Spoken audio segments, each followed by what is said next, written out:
सणासुदीचे दिवस सुरू आहेत, सगळीकडे भक्तिमय वातावरण आहे आणि पूजेसाठी आपण वेगवेगळ्या अगरबत्त्या वापरतो आणि त्यांचा सुगंधही खूप छान असतो. त्याच्यामुळे आपल्याला असं वाटतं की ह्या सुगंधामुळं आपल्याला देव प्रसन्न होईल.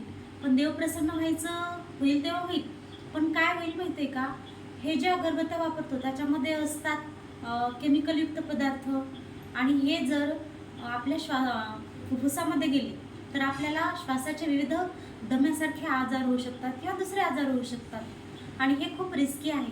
त्याच्यामुळे आपल्याला काय करायचं आहे, थोडंसं बदलायचं आहे आणि आपल्याला वापरायची आहे श्री तुलसी अगरबत्ती, जी की तुलसी एक्स्ट्रॅक्टपासून बनलेली आहे आणि याचा सुगंधही खूप छान आहे.